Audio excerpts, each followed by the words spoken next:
ساقی سلسبیل تسنیم والکوثر فاتح بدر حنین و خیبر قاتل مرحب وعمل وعنتر امام المشرقین ساجد القبلتین والد الحسنین الذي لم يعبد الصنم طرفة العين امام المشارق والمغارب مظهر العجائب والغرائب نقطة دائرة المطالب مطلوب كل طالب غالب على كل غالب مولانا علي بن أبي طالب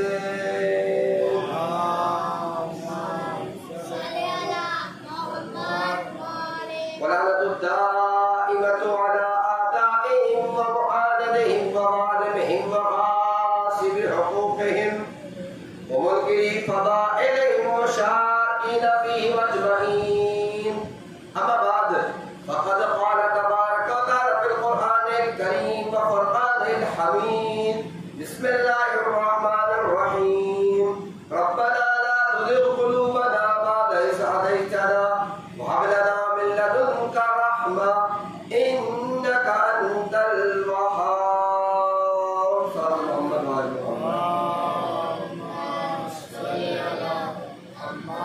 اعزائي گرامی حضرات معزز و محترم سامعین کرام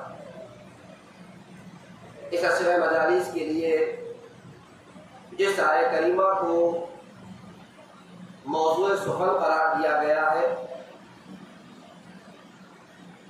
وہ آیہ کریمہ جو نماز کے قنوت میں تلاوت کی جاتی ہے اور بارگاہ خداوندی میں ہم ہاتھوں کو اٹھا کر کہتے ہیں ربنا اے ہمارے پروردگار اے ہمارے رب لا تزغ قلوبنا ہمارے دلوں کو موڑ نہ دینا بعد اذ ہدیتنا جبکہ تو اس کی ہدایت کر چکا ہے جبکہ تو انہیں سیدھا راستہ دکھا چکا ہے وَهَبْ لَنَا مِن لَدُنْكَ رَحْمَةً اور ہمارے لیے اپنی طرف سے رحمت عطا فرما اِنَّكَ أَنْتَ الْوَهَّابُ کہ بے شک تو بہت زیادہ عطا کرنے والا اور بہت زیادہ بخشنے والا ہے۔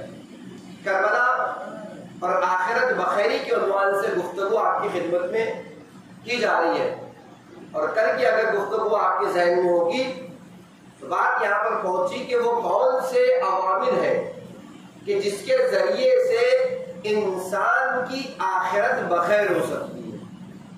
اس میں سب سے پہلے عامل کا تذکرہ ہے وہ ہے انسان کی صداقت اور میں نے کہا تھا صداقت کا دائرہ صرف یہ نہیں ہے کہ ہم سچ بولتے ہیں اسے صداقت کہا جاتا ہے نہیں میں نے کہا تھا صداقت کے 3 مرحلے ہیں صداقت کے 3 اسٹیج ہیں پہلے مرحلے میں نیت کی صداقت کہ انسان کی نیت بھی سچی ہو دوسرے مرحلے میں گفتار کی صداقت کہ وہ اپنی باتوں میں بھی سچا ہو اور کل تیسرے مرحلے کی صداقت کا تذکرہ تھا وہ ہے عمل کی صداقت اور میں نے کہا تھا عمل کی صداقت سے مراد کیا ہے اگر انسان کہہ رہا ہے کہ میں مسلمان ہوں تو اس کا عمل بھی مسلمانوں جیسا ہونا چاہیے اگر انسان کہہ رہا ہے کہ میں اہل بیت کا چاہنے والا ہوں تو اس کا عمل بھی اہل بیت کے چاہنے والوں جیسا ہونا چاہیے اور کل پورے شخصیت آپ کی خدمت میں ایسے پیش کی سرکار وفا کی پوری زندگی گزار دی اطاعت امام میں تسلیم امام میں اور عمل کر کے بتلایا جس عقیدے کو پالتے ہیں اس پر عمل کر کے بھی بتلا اور گفتگو یہاں تمام ہو گئی تھی کہ سرکار وفا وہ زمانہ شجاعت کی صفت سے یاد کرتا اور میں نے کہا تھا 3 موقع سرکار وفا کی زندگی میں ایسے آئے جہاں آپ نے تلوار چلائی ایک موقع جنگ صفین کا 2 موقع کربلا کے میدان میں جو کل میں آپ کی خدمت میں پیش کر چکا ہوں آخر گفتگو میں سوال یہ تھا کہ آیا کیا صرف ان 3 مواقع کو دیکھ کر ہی سرکار وفا کو شجاع کہہ دیا گیا ہے یا نہیں کہا گرامی میں بس نہ میرا موضوع نہ وقت ہے ورنہ پیش کرتا. آپ نے سنا ہے نا شب عاشور امام حسین کے خیموں میں کیا ہو رہا تھا؟ عبادت، تلاوت. لیکن دشمنوں کے خیمے میں گرامی تاریخ کہتی ہے کہ جتنے سردار تھے، کوئی 1000 کی ٹکڑی لے کر آیا تھا، کوئی 2000 کی فوج کے ساتھ آیا تھا، جتنے بڑے سردار تھے سب سر جوڑ کر بیٹھ کر یہ سوچ رہے تھے کہ کل کس طریقے سے علی کے بیٹے عباس کو روک دیا جائے. مبالغہ نہیں کر رہا ہوں، منبر ہے، کوئی ذمہ داری سے بات کہہ رہا ہوں. دلیل آپ کی خدمت پیش کروں. اب ایک جملہ سنتے ہیں تاریخ کربلا میں کہ عاشور کے دن شمر ایک امان نامہ لے کے آیا تھا اور کہہ رہا تھا کہ کہاں ہے میری بہن کے بچے. ہو سکتا ہے کسی خاندانی جان گرامی اس خاندان سے جناب ام الغنیم کے خاندان میں لوگ کہتے ہیں کہ وہ بھی تھا. اب حقیقت کیا ہے میں نے کبھی تحقیق کی نہیں، لیکن میں اتنا جانتا ہوں جن کی نسلوں کا پتہ نہیں، جن کی اجداد کا پتہ نہیں، ان کی کیا رشتے داری اور کیا خاندان. لیکن صرف جو بات پیش کرا آیا کیوں تھا پتہ ہے؟ کیوں مولا عباس کے لیے امان نامہ لے کے آیا تھا؟ ان کے پاس کوئی چارہ کار ہی نہیں تھا. وہ صرف چاہ رہے تھے کہ علی کے بیٹے عباس کو کسی صورت روک دیا جائے تو جنگ ہم جیت لیں گے. ان حربوں میں سے ایک حربہ یہ تھا کہ امان نامہ لے کے آیا تھا کسی صورت علی کے بیٹے کو عباس کو حسین سے جدا کر دیا جائے، جنگ خود بخود ہم جیت جائیں. یہ شجاعت کا عالم. لیکن صرف سوال میرا یہ ہے کہ کیا شجاعت، یہ شجاع سرکار وفا اس لیے ہے کہ آپ نے تلوار چلائی، اس لیے ہے کہ آپ لڑنے کا ہنر جانتے تھے؟ نہیں. ایک بات میں اپنی خدمت میں پیش کرتا ہوں. اب دیکھیں اللہ کے رسول ہے، ایک مقام سے گزر رہے ہیں، کچھ جوان ہے جو ایک پتھر اٹھاتے ہیں زمین پر رکھتے ہیں. اللہ کے رسول ٹھہر گئے، ٹھہر کے کہتے ہیں خیریت تو کیا ہو رہا ہے؟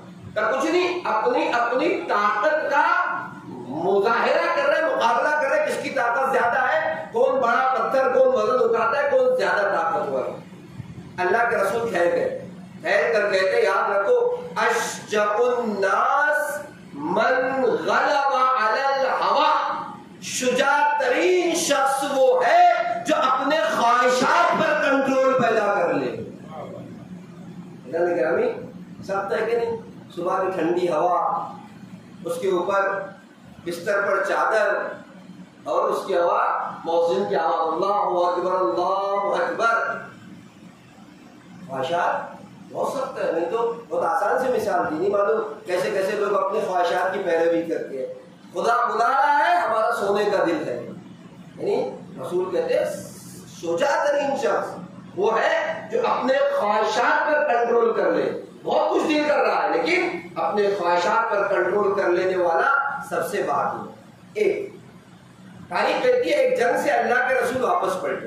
اب توجہ کیجیے، میں آپ کو بتا رہا ہوں کہ سرکار وفا صرف شجاع اس لیے نہیں ہے کہ آپ نے تلوار چلائی، بلکہ جس بات کو میں آپ کی خدمت میں پیش کرنا چاہتا ہوں آپ اسے محسوس کریں. جی ہاں، شجاع اس لیے بھی ہے کہ تلوار چلائی، لیکن صرف اس لیے نہیں ہے کہ تلوار چلائی. اللہ کے رسول ہے ایک جنگ سے واپس پلٹے، اپنے اصحاب سے کہتے ہیں کہ ابھی ہمیں ایک اس سے بڑی جنگ کرنی ہے. یا رسول اللہ اس سے بڑی جنگ؟ ہم خون بہا کے آ رہے ہیں، ہم جانیں دے کر آ رہے ہیں، ہم تلوار چلا کے آ رہے ہیں، ہم نیزے کھا کے آ رہے ہیں، آپ کہتے ہیں اس سے بڑی جنگ؟ ہاں اس سے بڑی جنگ، لیکن نہ اس میں تلوار چلانے کی ضرورت ہے، نہ خون بہانے کی ضرورت ہے، نہ نیزے چلانے کی ضرورت ہے، نہ جانے دینے کی ضرورت ہے. یا رسول اللہ یہ کون سی جنگ ہے، یہ کون سا مقابلہ ہے جس میں خون نہ جانے نہ تلوار نہ نیزہ؟ اللہ کے رسول نے کہا یہ تمہاری اپنے نفس اور خواہشات سے جنگ ہے. توجہ کیجیے کیا کہ اللہ کے رسول اس سے بڑی جنگ ہے، اور وہ جنگ کیا ہے؟ آپ کی اپنے خواہشات سے جنگ ہے. گویا اللہ کے رسول نے واضح لفظوں میں کہہ دیا میدان میں جا کے لڑنا، میدان میں جا کے تلوار چلانا، میدان میں جا کے خون بہانا جہاد اصغر کی حیثیت رکھتا ہے. اپنے خواہشات پر کنٹرول پیدا کر لینا جہاد اکبر کی حیثیت رکھتا ہے. اب اگر آپ یہاں تک پہنچ چکے ہیں تو میدان میں جانا جہاد اصغر اور اپنے خواہشات پر کنٹرول کر لینے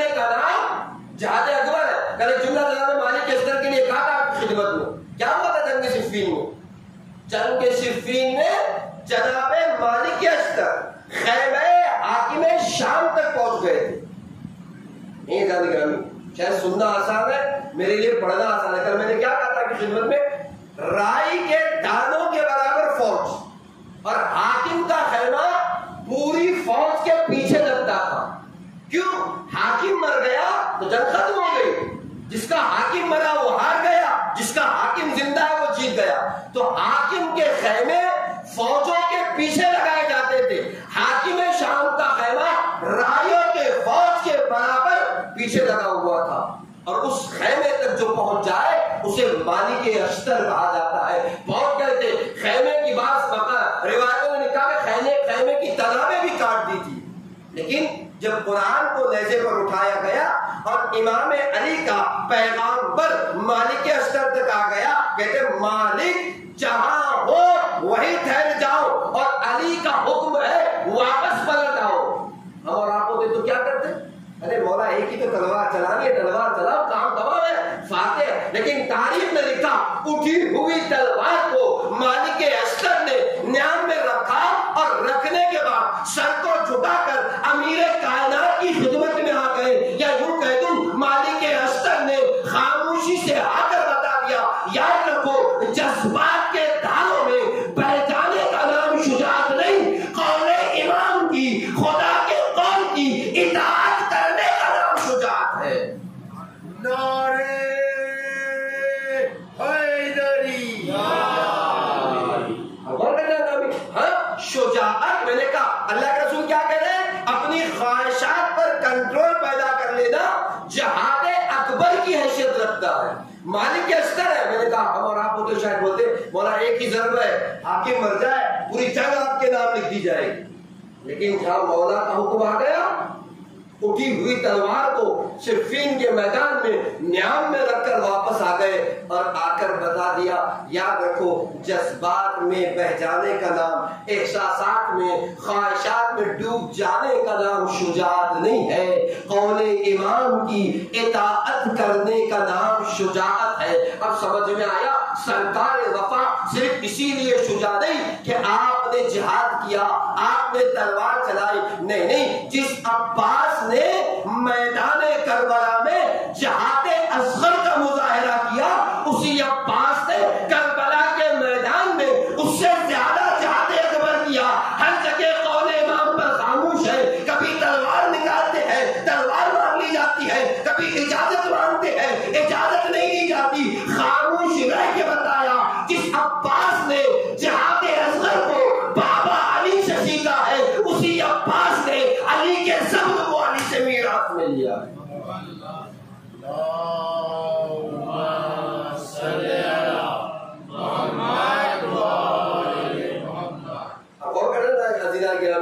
لہذا یہاں تلوار چلانے کی بنا پہ شجاع ضرور ہے، لیکن اسی لیے شجاعی کی تلوار چلائی. میں نے کہا جس عباس نے جہاد اصغر کا مظاہرہ کیا، اس عباس نے جہاد اکبر کہہ دینا آسان ہے. ایک بچہ جو بچپنے سے یہ سن کے بڑا ہوا ہو کہ تمہارے بابا نے تمہیں کربلا کے لیے مانگا، بابا نے تمہیں کربلا کے لیے مانگا، کربلا آئے تو عباس کو تلوار چلانے کی اجازت نہ ہو. جانے گرامی کیا کچھ نہیں ہو سکتا تھا، لیکن قول امام کی اطاعت، تسلیم کا مرحلہ، خدا کے حکم کی پیروی کر کے سرکار وفا نے بتایا عباس ہر صورت میں علی کا بیٹا ہے، تلوار چلانا علی سے سیکھی ہے تو صبر کو بھی علی سے میراث میں لیا ہے. خاموشی، اتنی خاموشی کی قول امام کہ علی کچھ بھی نہ. سرکار وفا کا جاننا میں جہاد اکبر ہے. اسی لیے میرے اپنی تحقیق کے مطابق خدا نے آپ کو باب الحوائج بنا دیا. عباس تم نے اپنی ساری خواہشیں، ساری امیدیں، ساری امنگیں، ساری آرزویں ہماری راہ میں قربان کر دی، قیامت تک کے لیے تمہیں باب الحوائج بنا دیں گے.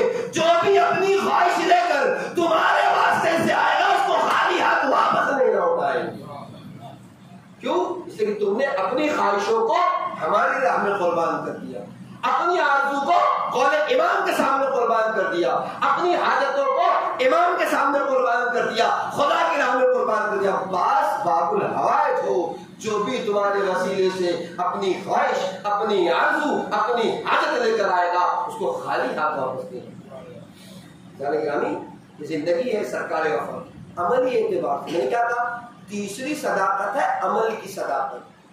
اور عمل کی صداقت کیا ہے کہ اگر انسان نے اپنے آپ کو مسلمان کہا ہے تو اس کا عمل بھی مسلمانوں جیسا ہونا چاہیے۔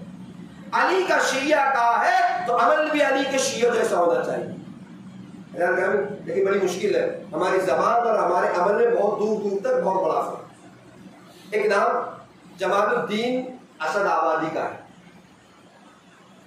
غور کریے گا، توجہ کریے گا، انشاءاللہ کل سے میں آپ کی خدمت میں کچھ مثالیں پیش کروں گا تو آپ محسوس ہوں گے۔ وہ کہتے تھے کہ میں جب بھی غیر اسلامی ممالک میں جاتا ہوں تو وہاں مجھے اسلام تو دکھائی دیتا ہے، مسلمان دکھائی نہیں دیتے، اور جب میں مسلم ممالک اور مسلم علاقوں میں آتا ہوں تو مسلمان تو بہت سے دکھائی دیتے ہیں، اسلام دکھائی نہیں دیتا ہے کہ نہیں؟ جتنی تاکید صفائی اور نظافت پر اسلام نے کی ہے شاید ہی کسی مذہب نے کی ہوگی، لیکن جتنے گندے علاقے مسلمانوں کے شاید ہی کسی کو نہیں۔ اللہ کا رسول ہے، کھجور کھا رہے، بکری سامنے آ گئی، اللہ کے رسول نے کھجور کھائے اور گٹلی کو اپنے ہاتھ میں لیا اور جانے کے بعد اپنے ہاتھوں سے بکری کو گٹلی کو کھلایا۔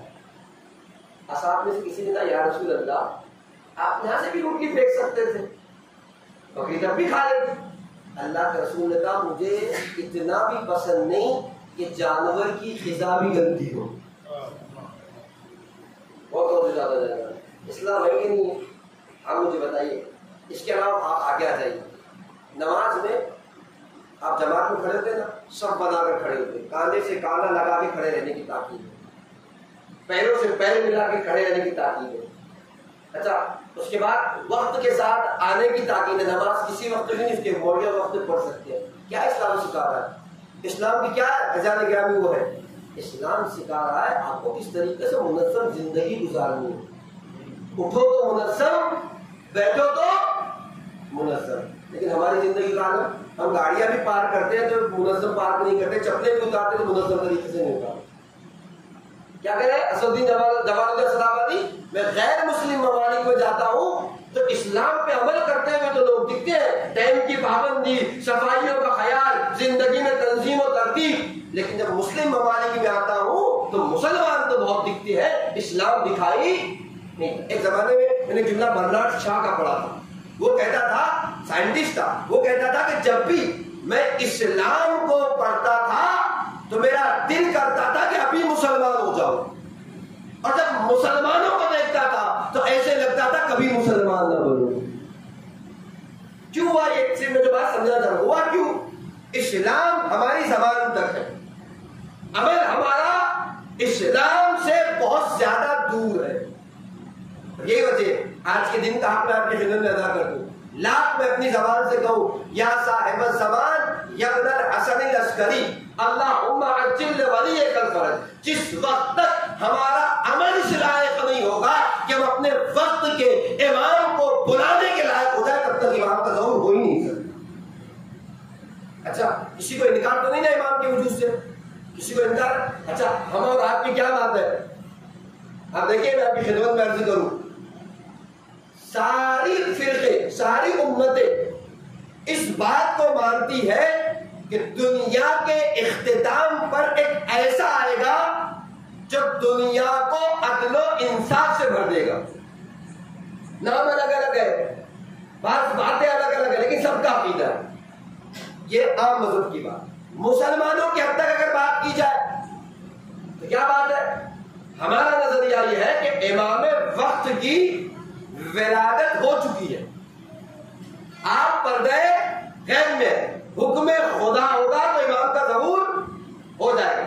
دوسرے فرقے مسلمانوں کے اس بات کے قائل ہے نہیں، ابھی پیدا نہیں ہوئے، پیدا ہونے والے ہیں۔ اچھا، اس کے پیچھے بھی ایک فلسفہ ہے کہ کیوں یہ بات کہی جاتی ہے کہ پیدا ہونے والے ہوئے نہیں۔ کیا مشکل ہوگی پتہ ہے آپ کو؟ اگر یہ مان لیا جائے کہ پیدا ہو گئے، مشکل یہ ہوگی کہ اگر مان لیا جائے کہ پیدا ہو چکی ہے تو پھر سوال یہ آئے گا باپ کون ہے؟ بیٹے کو مانیں گے تو باپ کو بھی ماننا پڑے گا، دادا کون ہے، پردادا کون ہے، یعنی نتیجہ یہ ہوگا وہ سلسلہ امامت جو ہمارے یہاں بنا ہوا ہے اسے قبول کرنا پڑے گا، سارے سلسلے باطل ہو کے رہ جائیں گے۔ لہٰذا کیا جڑ کاٹ دو تاکہ درخت پھلنے نہ پائے۔ اردو میں کہتے نہ بچے بانس نہ بچے بانسوری، آپ غور کریں اس کی اصلی کاٹ دو کہ پیدا ہی نہیں ہوئے۔ اگر مان لیا جائے پیدا ہو گئے ہیں تو اس بیٹے کے وجود کے لیے باپ کے وجود کو ماننا پڑے گا، باپ ہے تو دادا کو ماننا پڑے گا، دادا ہے تو پردادا کو ماننا پڑے گا، یا یوں کہوں اگر 12ویں کو مان لیا تو 11ویں کا اقرار کرنا پڑے گا، 9ویں کی 10ویں کی امامت ماننا پڑے گی، 9ویں کی امامت کا قائل ہونا پڑے گا۔ تب نتیجہ یہ ہوگا ہمارے سلسلے کو قبول کرنا پڑے گا، دوسرے سارے سلسلے باطل ہو جائیں۔ لہذا کیا کیا؟ کہہ دو کہ ٹھیک ہے آئے گا اپنے انتظار سے بڑے ابھی پیدا نہیں، کسی کو شک نہیں ہے نا۔ میں آپ کی خدمت میں 1 منٹ 2-3 منٹ کے اندر ثابت کر دوں کہ امام ہے، جب یہ ثابت ہو جائے تو میں بتاؤں گا کہ ہم عمل کے میدان میں کتنی دور ہے جس کی بنا پر امام کا ظہور نہیں ہوگا۔ جمعہ کا دن ہے، امام سے مخصوص ہے، امام کا حق ادا ہوگا۔ کل شب جمعہ تھی، جن لوگوں کو توفیق ہوئی ہوگی ان لوگوں نے پڑھا ہوگا، اور نکاح طور سے لوگ پڑھتے ہیں، وہ ہے کیا؟ حدیث قصہ۔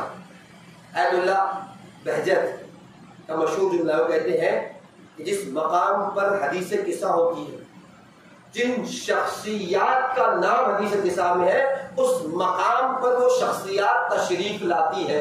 کیا کہنے اس مقام و مقام کے جب پنجتن تشریف لے کے آ رہے ہیں۔ عید اللہ بہجت کا جملہ جو عارف بھی تھے اور عرفان کی منزلوں پر جانے گرامی شاید ہی کوئی ان تک اس مقام پر پہنچا۔ خیر حدیث قصہ کیا پڑھتے ہیں؟ حدیث قصہ میں حدیث قصہ میں ایک مقام پر آپ آگے پڑھتے ہیں کہ سید الملائکہ جناب جبرائیل اللہ کے رسول کی بارگاہ میں آ کے کہتے ہیں عزتی و جلالی۔ اچھا حدیث قصہ کس سے مروی ہے؟ جناب جابر ابن عبداللہ انصاری، یعنی شروع کرتے ہیں کہا سورہ ان جابر ابن عبداللہ انصاری۔ جانتے ہیں جابر ابن عبداللہ انصاری کو؟ رسول کے صحابی ہے، متفق علیہ صحابی ہے، امت مسلمہ میں سب آپ کو معتبر صحابی جانتے ہیں۔ اور آپ کے امتیاز میں سے امتیاز کیا ہے؟ کربلا کے پہلے ظاہر ہے جو کربلا مولا پہنچے تھے امام حسین کی زیارت کے لیے، جو 40 کا زمانہ، انشاءاللہ وقت آئے گی تو اس موضوع پر بھی بات کریں گے۔ لیکن کیا کہتے ہیں آپ؟ جبرائیل سید الملائکہ آگے عزتی و جلالی انی ما خلقت سماء مبنیہ ولا ارضا مدیہ۔ صلاۃ محمد و آل محمد۔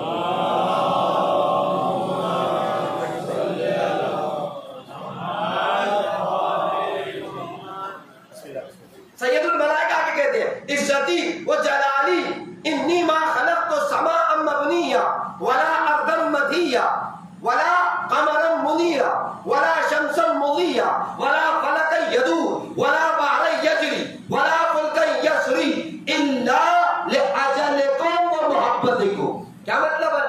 جناب جبرائیل آ کے کہہ رہے ہیں پروردگار عالم اپنے عزت و جلالت کی قسم کھا کے کہہ رہے ہیں عزتی و جلالی، میرے عزت کی قسم، میرے جلالت کی قسم، انی ما خلقت السماء مبنیہ۔ خدا کیا کہہ رہا ہے؟ قسم کھا کے اپنے عزت و جلالت کی، اے رسول میں اس آسمان کے آشیانے کو خلق نہ کرتا، ولا ارضا مدھیہ اور نہ ہی زمین کے فرش کو بچھاتا، ولا قمرا منیرا نہ چمکتے ہوئے چاند کو خلق کرتا، ولا شمسا مضیہ نہ روشن سورج کو بناتا، ولا قمرا منیرا ولا شمسا مضیہ ولا فلکا یدور اور نہ ہی دورہ کرنے والے آسمان کو خلق کرتا، ولا فلکا یدور ولا بحرا یجری اور نہ ہی سمندروں میں روانی عطا کرتا، ولا فلکا یسری اور نہ ہی سمندروں میں چلتی ہوئی کشتیوں کو بناتا۔ لیکن اگر آسمان کو بنایا ہے، زمین کا فرش بچھایا ہے، سورج اور چاند کی قندیلیں لگائی ہے، سمندروں میں روانی عطا کی ہے، ایک کشتیاں چل رہی ہے، الا لاجلکم و محبتکم، اے رسول زمین آپ کے لیے ہے، آسمان آپ کے لیے، چاند اور سورج آپ کے لیے، سمندروں کی روانی آپ کے لیے۔ ایک جملے میں اے رسول کائنات کو نہ بناتا، اگر بنایا ہے تو آپ کے لیے کس کے لیے؟ میں امام زمان کا وجود آج جمعہ کہاں ادا ہو جائے، آپ کس کے لیے کائنات کس کے لیے بنی؟ حدیث قصہ جناب جابر بن عبداللہ انصاری سے، سب کچھ بنایا تو کس کے لیے بنایا؟ آپ کے لیے، آپ کی محبت میں۔ اس کا مطلب کائنات کا وجود صدقہ ہے وجود سرکار رسالت مآب۔ اگر یہ بات واضح اور معین ہے جانے گرامی، میں آپ کی خدمت میں دنیا والوں کا ایک اصول پیش کرتا ہوں، اس کے بعد اس بات کو سنیے گا۔ اچھا، دنیا والوں کا مزاج کیا ہے پتہ ہے؟ جو چیز جس کے لیے لگائی جاتی ہے اس کے چلے جانے کے بعد اٹھا لی جاتی ہے۔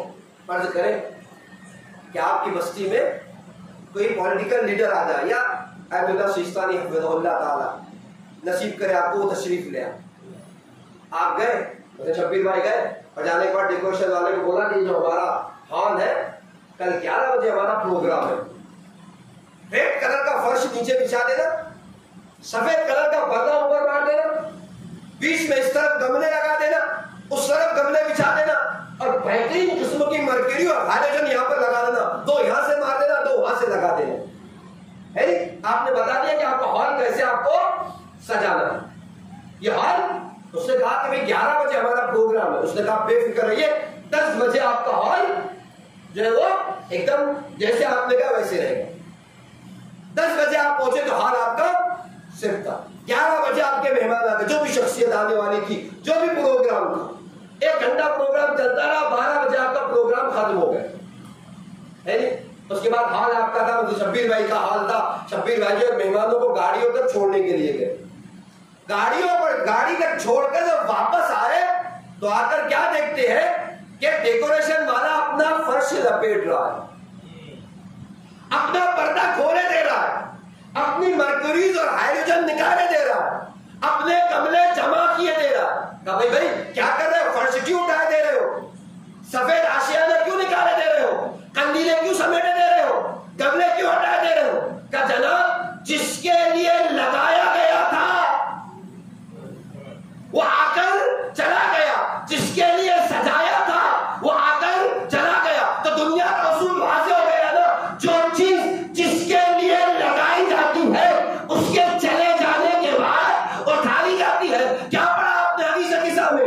عزتی و جلالی انی ما خلقت سماء مبنیہ ولا ارضا مدیحہ ولا فلکا ولا شمس ولا قمرا منیرا ولا شمسا مضیہ ولا فلکا یدور ولا ولا فلکا یسری الا لاجلکم ومحبتکم۔ اے رسول، آسمان کا آشیانہ آپ کے لیے، زمین کا فرش آپ کے لیے، چاند اور سورج کی قندیلیں آپ کے لیے، سمندروں میں روانی آپ کے لیے، دورہ کرتا ہوا آسمان آپ کے لیے۔ جب ساری کائنات رسول کے لیے بنی تھی تو پھر ہونا یہ چاہیے تھا کہ رسول کے جاتے ہی آسمان کا آشیانہ ہٹا لیا جاتا، زمین کا فرش سمیٹ دیا جاتا، چاند اور سورج کی قندیلیں نکال دی جاتی، سمندروں کی روانی کو روک دیا جاتا، دورہ کرنے والے آسمان کو سکون عطا کر دیا جاتا۔ لیکن اگر زمین کا فرش ہے، آسمان کا آشیانہ ہے، چمکتی ہوئی قندیلیں ہیں، سمندروں میں روانی ہے، دورہ کرنے والا دن ہے، تو مانیے نا پھر اس بات کو، کوئی تو محمد ہے جس کے وجود پر کائنات کا وجود ہے۔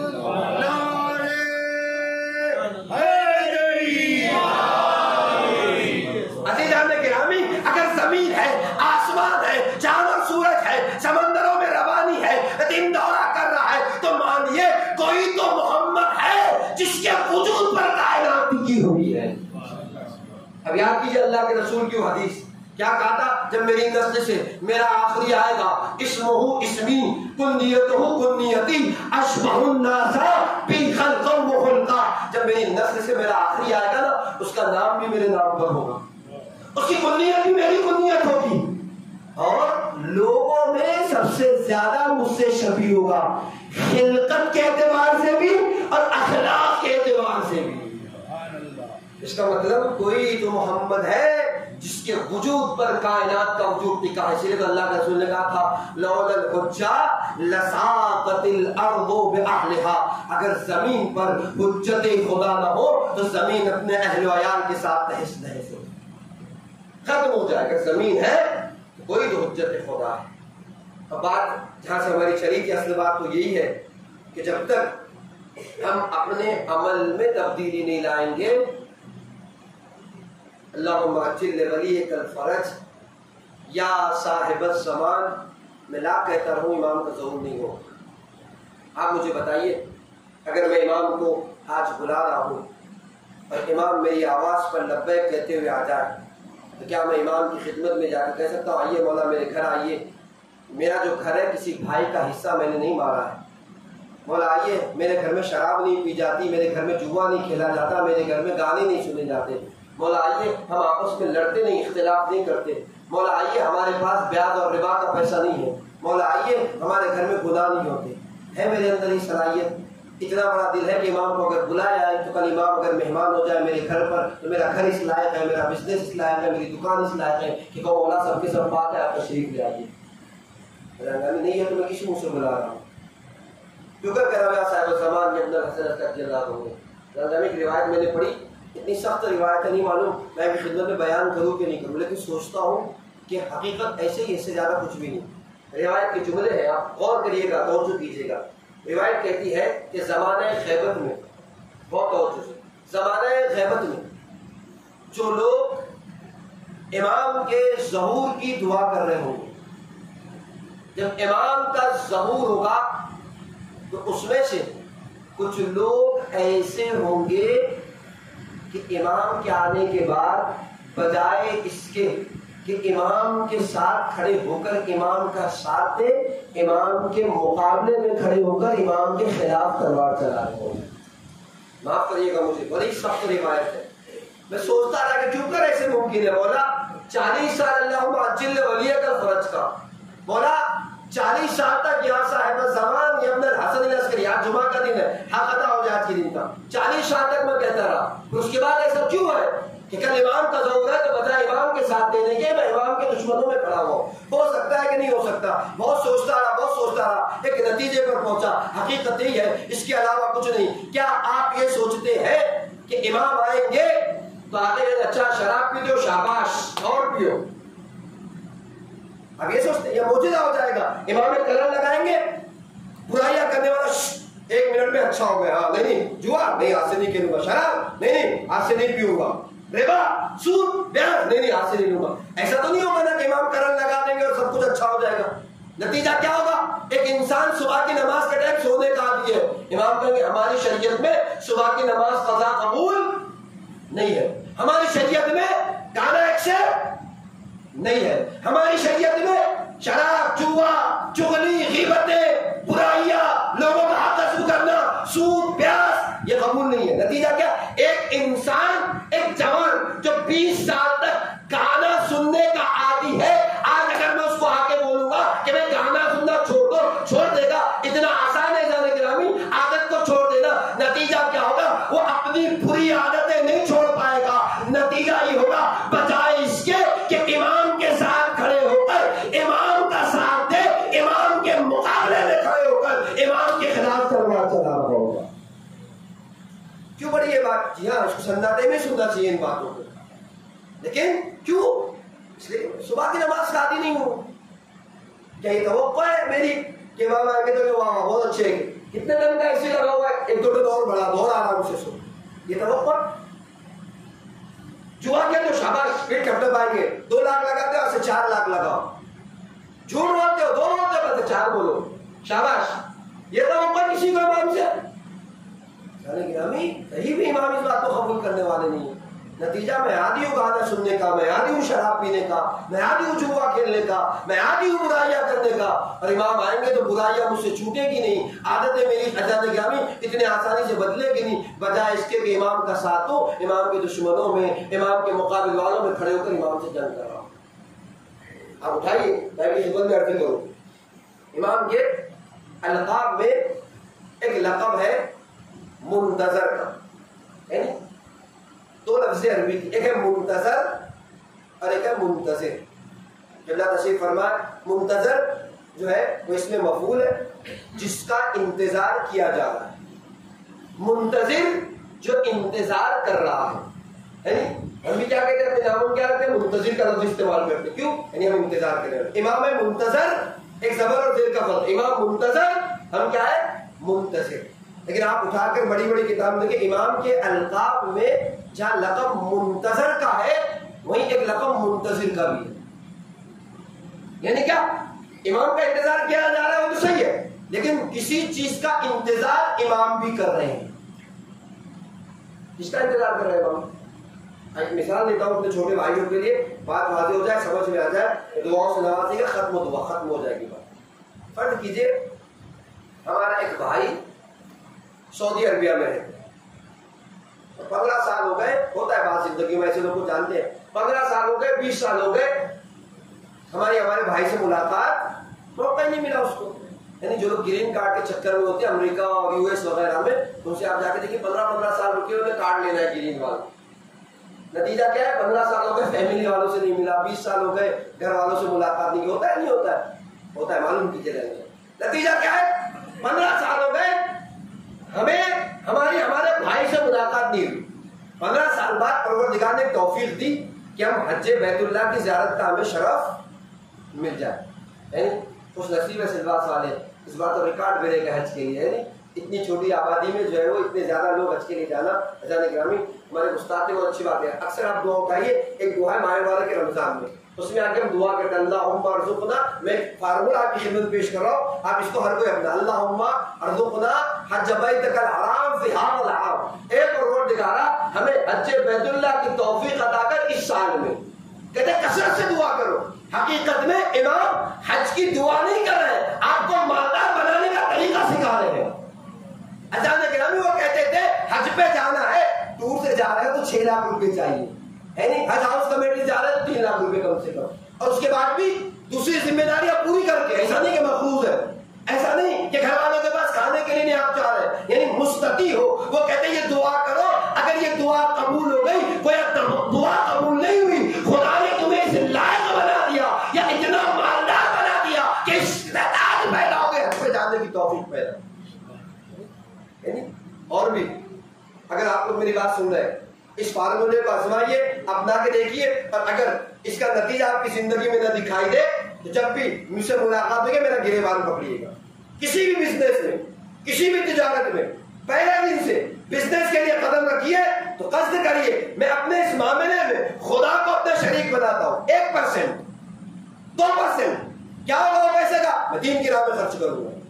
آپ یہ فارمولہ کا عمل کیے دیکھا, جس کے جو عمل کرے اس کی زندگی میں, اس کے رزق میں برکت نہ ہو. جب بھی جہاں بھی مجھ سے ملیے گا وہاں میرا گریبان پکڑ لیجیے گا, ایک کام کریے گا, جس دن بزنس, تجارت, دکان, معاملات کا آغاز کیجیے, ایک نیت کریے, کیا پروردگارا میں اس میں تجھے شریک بناتا ہوں, امام وقت کو اپنا پارٹنر بناتا ہوں. 1% کے حد تک سے 1 لاکھ کا کام ہے, 1% آپ امام کے نام پر, خدا کے نام پر, رسول کے نام پر, کیا ہوگا, دین کے معاملات میں خرچ ہوگا. ایک دعا کو فراموش مت کیجیے, پروردگارا مجھے مال اور دولت عطا کر تاکہ اس مال اور دولت کو میرے راہ میں خرچ کر سکوں. اس طریقے سے دعا کرنا سیکھ جائیے. اس لیے خدا نہیں دے گا کہ آپ کو مالدار بنانا ہے, اس لیے دے گا کہ آپ دین کی راہ میں خرچ کرنے والے ہیں.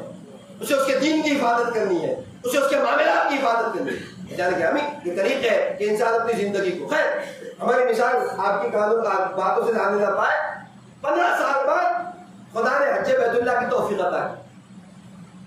خوش ہو گئے بھئی حج بیت اللہ کی زیارت ملے گی. اور دوسری خوشی, 15 سال ہو گئے بھائی سے ملاقات نہیں ہوئی, بھائی سے ملاقات ہو جائے گی. ٹکٹ ویزا جب اوکے ہو گیا سب, ہم نے اٹھایا فون جلدی سے اپنے بھائی کو, بھائی السلام علیکم, کیسے, خیریت سے, کہا اس بار ہم فلاں تاریخ کو سعودی عربیہ میں پہنچ رہے ہیں. ارے واہ بڑی خوشی کی بات ہے, آئیے ملاقات ہوگی. کہا جب آپ مکہ آئیے گا فلاں نام کے ایک ہوٹل ہے حرم کے قریب, اس ہوٹل میں فلاں دن 11 بجے ہم لوگ ملاقات کریں گے. توجہ چاہتا ہوں, امام کے القاب میں جہاں ایک لقب منتظر کا ہے وہی ایک لقب منتظر بھی ہے. کہیں نہ کہیں امام بھی کسی چیز کا انتظار کر رہے ہیں, ہم تو امام کا انتظار کر ہی رہے, کہیں نہ کہیں امام بھی کسی چیز کا انتظار کر رہے ہیں. انہوں نے ٹائم بتایا, معاملہ طے ہو گیا, وقت معینہ پر ہم مکہ مکرمہ پہنچے اور حرم کے قریب جو ہوٹل تھی اس ہوٹل کے ایڈریس کو معلوم کیا, ہوٹل میں 11 بجے پہنچ گئے. 11 بجے ہمارے بھائی نہیں آئے, 11:15 ہو گئے, بھائی نہیں دکھائی دیے, 11:30 ہو گئے, حتی 12 بج گئے, بھائی صاحب آئے نہیں. ہم غصے سے تندنا کے ہوئے ہوٹل سے باہر نکلے اور کہنے لگے کہ کیا کرے، زمانہ خراب ہو گیا ہے، خونوں میں سفیدی آ گئی ہے، 15 سال کے بعد ایک موقع ملا تھا اسے بھی ضائع کر دیا، برباد کر دیا، کاش کے آ جاتے مل جاتے، ہمارا 4-6 دن جو ہے قیمتی وقت تھا، اس میں ایک گھنٹہ ہم نے ان کے لیے نکالا تھا، وہ بھی انہوں نے برباد کر دیا۔ ابھی ہم تندناتے ہوئے اپنے ہوٹل کی طرف بھی جا رہے تھے کہ بھائی صاحب کا فون آ گیا۔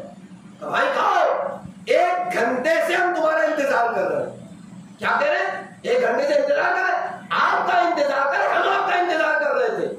بہت اور چاہتا ہوں کہا آپ نے انتظار 11 بجے سے جو ہوٹل آپ نے گئی تھی 12 بجے تک ہم وہاں تھے، وہ کہہ رہے ہم انتظار کر رہے تھے۔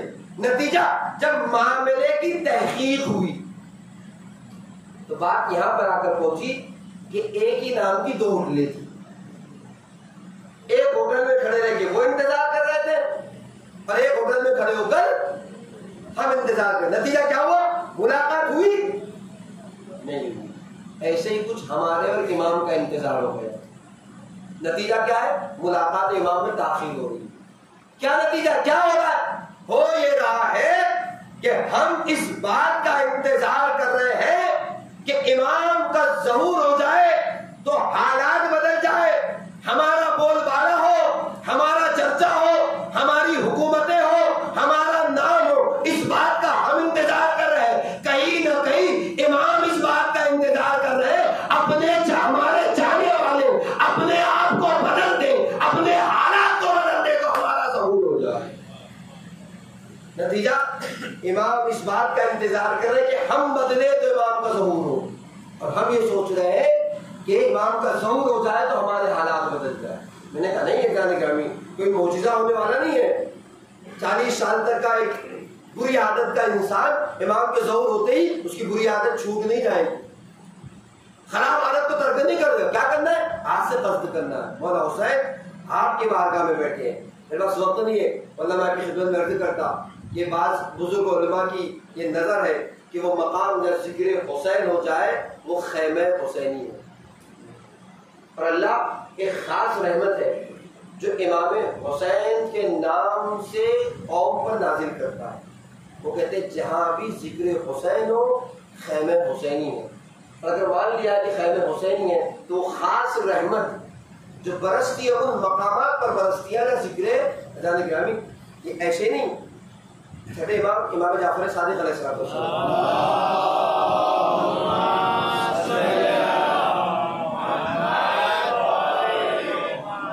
ایک حدیث ہے، میرا وقت ختم ہو گیا، حدیث ہے اصول کافی میں امام کہتے ہیں کہ کبھی کبھار ایسا ہوتا ہے کہ اللہ کسی ایک کو مصیبتوں میں ڈالتا ہے اور اس کے صدقے میں پوری قوم پر رحمت نازل کر دیتا ہے، یعنی اس کی مصیبتوں کے عوض میں پوری قوم پر رحمت۔ خود چھٹے امام کے جناب یوسف کا تذکرہ کرتے ہیں، مصیبتیں نبی خدا ہے، ولی خدا ہے، کنویں میں ڈال دیے گئے، مصیبت ہے کہ نہیں ہے؟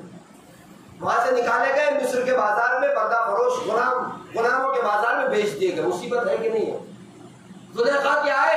الزام لگا قید خانے میں ڈال دیے گئے، مصیبت امام کا تذکرہ ہے، مصیبت میں ہے کہ نہیں ہے؟ جان ولی خدا مصیبتوں میں ہے، لیکن کہتے ہیں کہ جب جناب یوسف علیہ نبی علیہ السلام ڈال دی گئی مصیبتوں سے نکلے ہیں تو اس مصیبتوں کے عوض میں خدا نے پوری قوم پر رحمت نازل۔ مصر میں جو عذاب آیا تھا قید سالی کا، جناب یوسف کے تصدق سے پورا عذاب ٹل گیا، رزق ان تک پہنچ گیا۔ آپ کے بھائی جو جہنمی ہو گئے تھے، گنہگار ہو گئے تھے، جناب یوسف کے صدقے میں پروردگار عالم نے ان کی توبہ کو قبول کی اور رحمت کو نازل کیا۔ آپ کے والد جن کی آنکھیں چلی گئی تھی، جناب یوسف کے صدقے میں پروردگار عالم نے انہیں آنکھیں عطا کی۔ چھٹے امام کہتے ہیں تو بسا اوقات ایسا ہوتا ہے مصیبتیں ایک پر ڈوبتی ہے، اس کے عوض میں خدا ایک قوم کے اوپر رحم نازل کرتا ہے۔ چھٹے امام کہہ رہے اگر یوسف کی مصیبتیں وہ مصیبتیں ہیں کہ خدا قوم پر رحمتیں نازل کر دے، تو حسین کی مصیبتیں جو فقر یوسف ہے کیوں نہ حسین کے صدقے میں خدا رحمتوں کا نزول کر دے۔ لہذا ہر وہ مکان، کیوں میں اتنی زحمت کی 2 منٹ اتنی بات بتانے کے لیے، ہر وہ مکان جب ذکر حسین ہو وہ خیمگاہ حسینی ہے، اور جب خیمگاہ حسینی ہے تو یہ مقام اس رحمت سے وصل ہو گیا، جب رحمت سے وصل ہو گیا فرش اعزاز سے عظیم مقام کو یہیں بیٹھے بیٹھے خدا سے کہ پروردگار نماز صبح میری قضا ہوتی ہے، امام کو بلایا ہے، امام کے ظہور کی دعا کی ہے، پروردگار ہاتھ سے توفیق دینا کہ صبح صبح تیرے بلاوے پر آ کر لبیک کہہ کر نماز صبح کا پابند ہو جائے۔ شرح بھی پروردگار میرے بس کے اندر نہیں ہے کہ میں اتنی 20 سال کی میری پرانی عادت کو اتنی آسانی سے چھوڑوں۔ پروردگار حسین کے صدقے میں تو رحمت نازل کرتا ہے نا، حسین کو وسیلہ بنا تو اس بری عادت کو میری چھوڑا۔ پروردگار رشوت لینے کا عادی ہوں، ہاتھ پیر سب کانے ہو گئے، خدایا میرے بس کی بات نہیں کہ اس بری عادت کو اتنی آسانی سے چھوڑ دوں۔ امام کا منتظر ہوں، امام کے ظہور میں تاخیر ہو رہی ہے، امام حسین کے صدقے میں پروردگار اتنی توفیق دے دے کہ اس گناہ کو چھوڑ دوں۔ قسم خدا کی جانے گرامی اس فرش ادا پر مان کر جائیے، امام حسین کے تصدق سے مانگیے گا، یقین مانیے بری سی بری عادت امام حسین کے صدقے میں چھوٹ سکتی ہے، اور واحد شخصیت وہ ہے جانے گرامی جو آپ کو ان بری عادتوں سے دور کر سکتے ہیں۔ ابھی وقت ہوگا تو آپ کی خدمت میں پیش کروں گا کہ ایسے ایسے لوگ جو ہمہ قسم گناہوں میں گرے ہوئے ہیں، آنے کے بعد اب خراسانی ایک عالم دین کہتے ہیں کہ اگر حسین کی بارگاہ میں لے جایا جائے تو اس کا علاج ہے، باقی کوئی علاج نہیں ہے۔ وقت ہوگا تو کبھی تفصیل سے واقعہ پیش کروں گا، اور زندہ واقعہ کہ آپ جائیے زیارتوں پر تو اسے اپنی آنکھوں سے محسوس کیجیے گا جس کی قبر پہ آپ کھڑے ہوئے۔ لہٰذا جانے کا بھی بہترین موقع ہے یہ فرش ادا، یہ مجلسیں، یہ مقامات کہ جہاں انسان کی دعائیں قبول ہو جائیں امام حسین کے واسطے سے۔ ہو سکتا ہے معصوم تو نہیں ہے نا، مجھ سے بھی گناہ ہوتے ہیں، آپ سے بھی گناہ ہوتے ہیں، یقیناً ہوتے ہوں گے، بعض گناہوں کے عادی ہے، ایسے چھوڑے نہیں چھوڑ سکتے، عادتیں بہت پکی ہو گئی ہے، اتنا آسان نہیں ہے، زیادہ میں ہمارے بس کا کچھ نہیں، یا خدا اس کام پہ جانے کا ہمیں مدد کرے، یا امام حسین ہے جو ہماری مدد کر کے ان برائیوں کو ہم سے چھڑوا دے، اس اجازت۔ ورنہ میں نے کہا ہمارا انتظار بتایا کیسا ہے کہ ہم یہ انتظار کر رہے ہیں کہ امام آئے تو ہمارے حالات بدلے، اور امام اس بات کا انتظار کر رہے ہیں کہ ہمارے چاہنے والے اپنے آپ کو بدل دیں، اپنے معاشرے کو بدل دیں، اپنے گھر کو بدل دیں، اپنے حالات کو بدل دیں تو ہمارا ضرور ہو جائے۔ کس منہ سے اللہ جل ولی کا فرض ہو مولا میرے گھر میں گانا نہیں سنا جاتا، غیبتیں نہیں ہوتی، حرام کی کمائی نہیں ہے، اس لائق ہوں تو میرے لیے ذمہ داری ہے۔ جانے گرامی روایتیں ہیں، آپ کو دیکھیے ہفتے میں بعض روایتوں میں 2 مرتبہ، بعض مرتبہ 1 مرتبہ جب امام کے پاس امام کے چاہنے والوں کے نامہ اعمال جاتے ہیں، اچھے اعمال وقت کا امام دیکھتا ہے تو خوش ہو جاتا ہے، تو برے اعمال دیکھتا ہے تو روتا ہے۔ کون امام؟